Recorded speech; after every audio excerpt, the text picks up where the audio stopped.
شوف الفرق بين كلام الشيخين، اقسم بالله العظيم انه كلام الشيخ الثاني بيتاجل بالذهب. علموك ان النبي لا بينفع ولا بيضر ولا بيعرفش ولا بيشفع ولا توسل ولا النبي مات زيك زيه.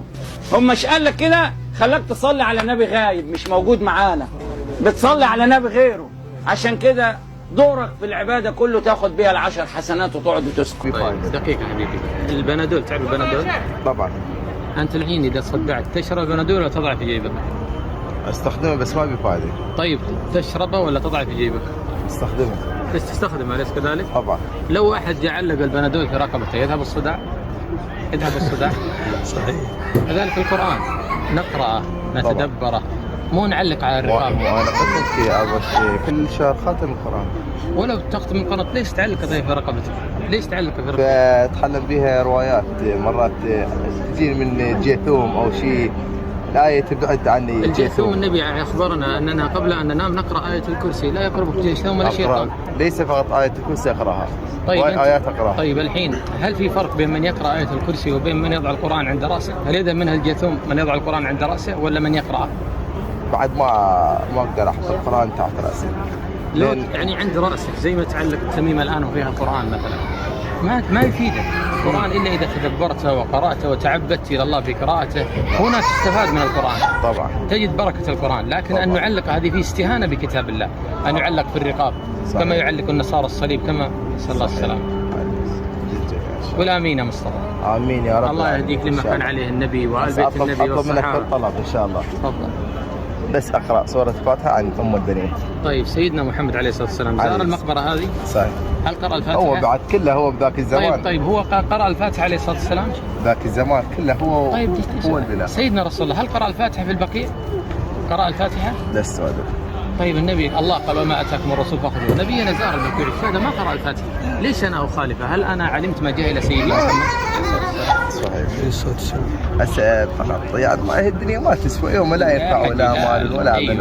وبكرة الدنيا ما تسوى. الله سبحانه وتعالى إذا مضى الصك وانطلع عزرائيل وتعرف السماوات. يعني أعرف أضربك هكذا لو تضربني؟ شوف يا حجي اسمعني مصطفى، مستقيما نسير هكذا. مصطفى أنت تريد مع النبي في الجنة؟ تريد مع رسول الله؟ طيب الله أعطانا الطريق، قال ما أتاكم الرسول فخذوه وما نهاكم عنه فانتهوا. طبعا. طيب. علي يقول لك الموت أشرف من الحياة ب1000 مرة. من أين؟ من كثر الخيانة والقشاوة ولا شيء.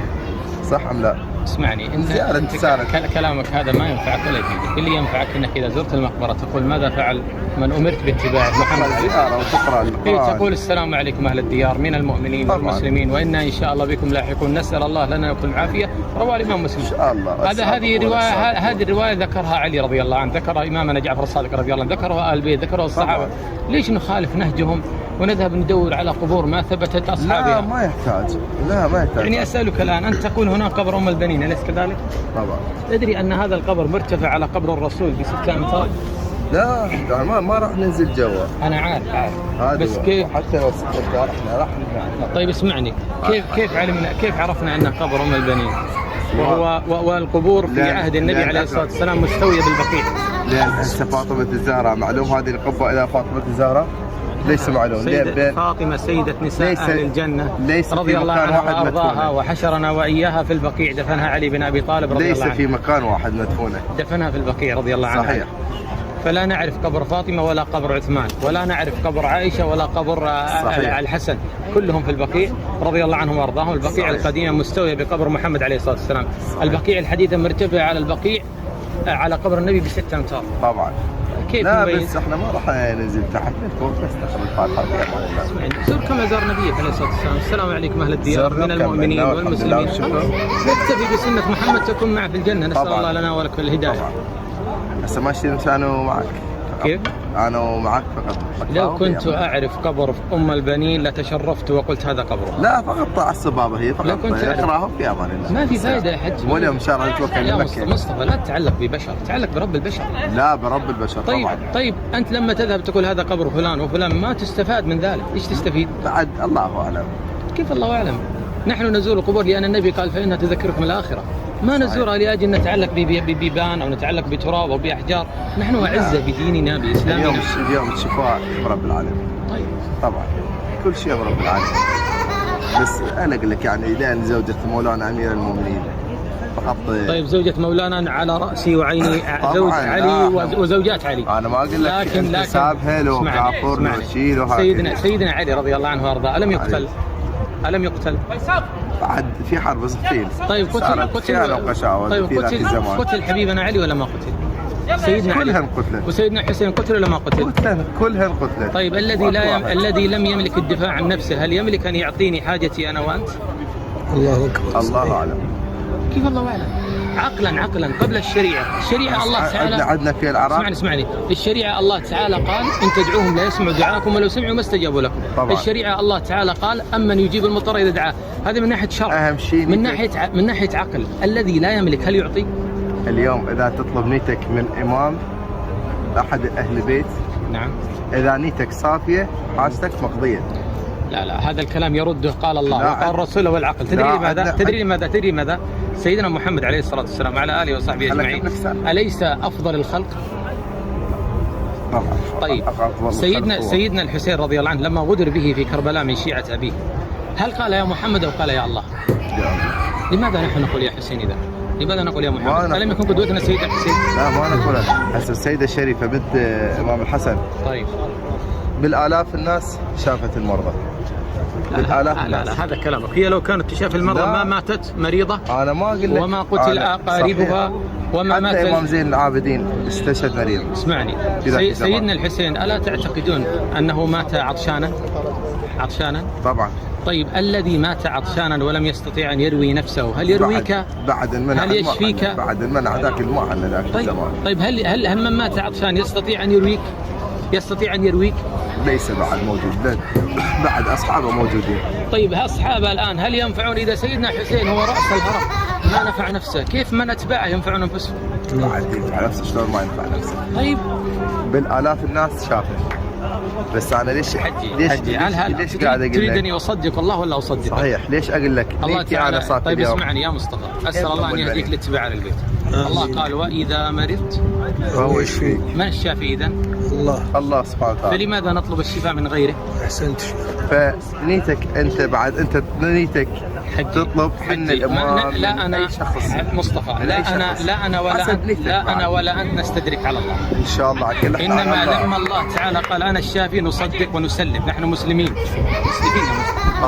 طبعا. لذلك ما لي لا أنا ولا أنت حق أن نقول فلان يشفي مع الله. إذا قلنا ذلك فما الفرق بينه وبين من يقول يا عذراء ويا عيسى؟ لا. وما الفرق كذا؟ باكر بكرة ذا يظهر إمام المهدي. طبعا لازم يظهر عيسى ولا يظهر موسى. يلا تصفى الدنيا لأن ما يظهر. اليهود ما يظهرون ما تصفى، والمسيح منهم ما تصفى الدنيا. لازم يظهروا كلمة مذهبه. يلا تصفى. الإمام المهدي سيظهر وسيملأ الأرض عدلا وسلامة كما ملأ ظلما وجورا.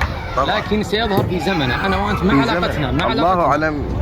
إن ظهر في زمن الإمام المهدي في خير وبركة، وإن لم يظهر لن يسألك الله عنه. لماذا لم تنصره؟ إن شاء الله. طبعا إن شاء الله. أسأل الله يشرح صدرك ويهديك للجميع إن شاء الله.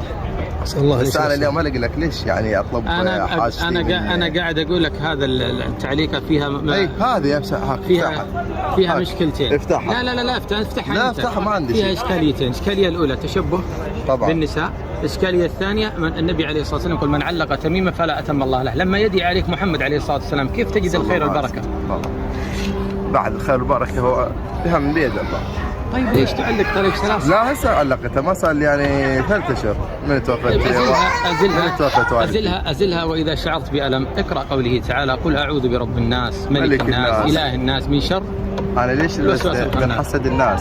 طيب حسد الناس أغلب الناس أقلهم صحة الجسد من قلة الحسد. فإن الحسد يأكل الجسد. مصطفى من حسد الناس إذا اعتقدت قل أعوذ برب الفلق من شر ما خلق ومن شر غاسق إذا وقب ومن شر النفاثات في العقد ومن شر سورة الناس حاسد إذا حسد. طبعا. يعني أين الأولى أن تستعيذ بالله رب الجن والشياطين والإنس أو تستعيذ بتميمة وبسلس وبحديد؟ بعد هذا الوقت الناس أغلبها تعطيها بس الحسد. أنت عندك خير من الله وعندك باعتبار فقط الحسد.